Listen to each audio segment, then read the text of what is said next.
Tsubasa and Gyaru start studying together for their final exams. But Tsubasa's mind gets all turbulent when he meets yet another astonishingly beautiful girl, and all of these distractions make his grandma think about what will become of him if he doesn't set his mind straight. Hello everyone, I'm the Quiet F, and in this video I'm going to be recapping the 6th episode of Hokkaido Girls Are Super Adorable. So, without further ado, let's recap.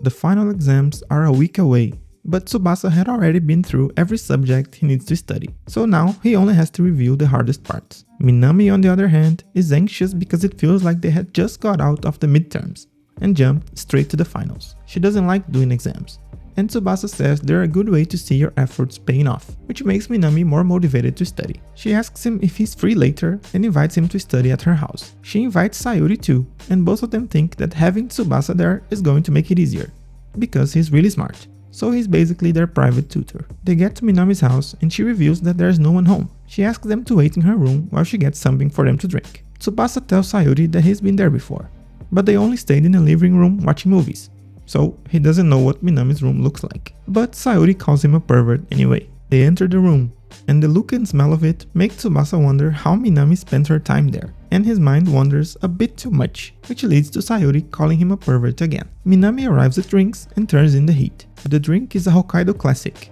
and it gets them hyped up for studying.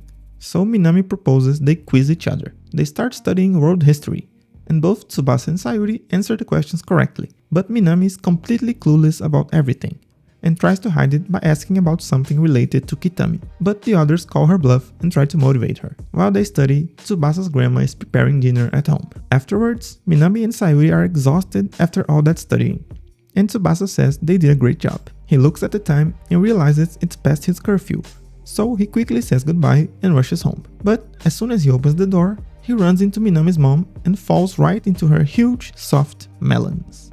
She decides to give him a ride home, since his house is close, and reveals that Minami told her about his piano skills. She was worried about Minami on Valentine's Day because of the accident with the chocolate, but she came home all smiles and couldn't stop talking about Tsubasa and the piano, which was a relief, and she thanks him for helping her daughter. She drops him home, amazed at the size of it, and gives him a bottle of soda as a gift for helping Minami study. His grandma is about to go Super Saiyan because he arrived late, and she scolds the hell out of him. The next day, she asks him to drop off the trash while he's leaving for school, and he's still thinking about last night's scolding session. She said that if he wants to keep living at her house, he must follow her rules. This time she's gonna let it slide, but if it happens again, he knows what's gonna happen to him. While he walks to school, he looks ahead and sees a beautiful girl staring at some crows on the dumpster with a stick on her hand. He notices she's not Japanese, and her beauty complements the snowy landscape. But the magic dies when she tries to hit the crows with the stick and they fly away. The girl notices him staring and says that now that she had drove the crows away, he could throw out his trash with no worries. Then she says goodbye and leaves. At school, Minami tells him that girl is Rina senpai, and she completely adores her. She won the school beauty contest 2 years in a row and is a legend around there. And Tsubasa thinks about how un-Japanese her beauty is. Minami invites him to another study party, but he turns her down, saying that from now on, he wants to study alone so he can concentrate better. But the real reason is that he doesn't want his grandma to get mad again. She then invites Sayuri, but she also turns her down because last time they ended up talking instead of studying. During lunch, Minami notices Tsubasa was gone and goes sit with Sayuri, who is researching strategies for her game.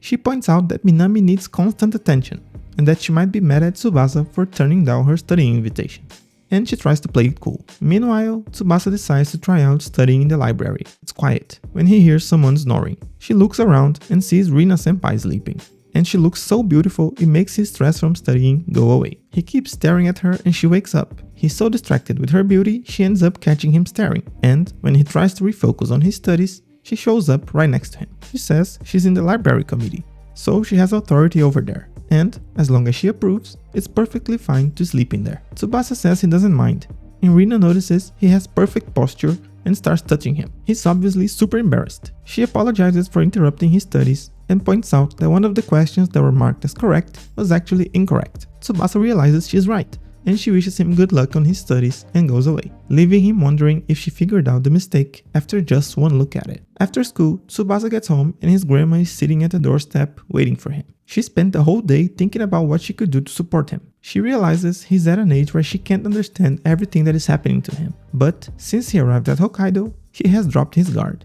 and needs to develop his mental fortitude. So she orders him to participate in the tea ceremony, which will help him eliminate his carnal desires. In other words, he's horny and needs to dial it down. It would be his first tea lesson since arriving in Hokkaido, but he says he didn't forget anything about it. It's just like riding a bike. But when they're about to start the ceremony, the doorbell rings and Tsubasa goes answer. It was Rina-senpai bringing the neighborhood bulletin, and they both realize they are next door neighbors. Tsubasa officially introduces himself to her, apologizing for the delay, but she's not paying attention because she's mesmerized by his Japanese-style clothes. She's so fascinated by it that she drops the bulletin and hugs him, just to get a feeling of the fabric. His grandma shows up at the exact same time, ready to go Super Saiyan again. Rina saves him from another scold, saying that she had slipped and Tsubasa was kind enough to catch her before she fell. She hands him the bulletin, Grandma thanks her for bringing it, and she leaves. Grandma says that it's always the master of the household who brings her the neighborhood bulletin, so it's her first time seeing Rina. And she says she's a lovely girl. She calls Tsubasa, but he's still staring at Rina while she leaves. Grandma says that there's no need for tea anymore. She finally realized what is troubling Tsubasa's mind, and there's no need to develop his mental fortitude if it'll keep getting disrupted. What he needs is a real sense of the danger he's getting into. Then she gives him an ultimatum. He's going to get into the top 10 highest scores in the final exams. If he's unable to do that, she will send him straight back to Tokyo. Well, that was the episode. I hope you enjoyed it. Don't forget to like the video and subscribe to the channel. Also, hit the notification bell so you won't miss anything new. And I'll see you on the next video. Bye bye.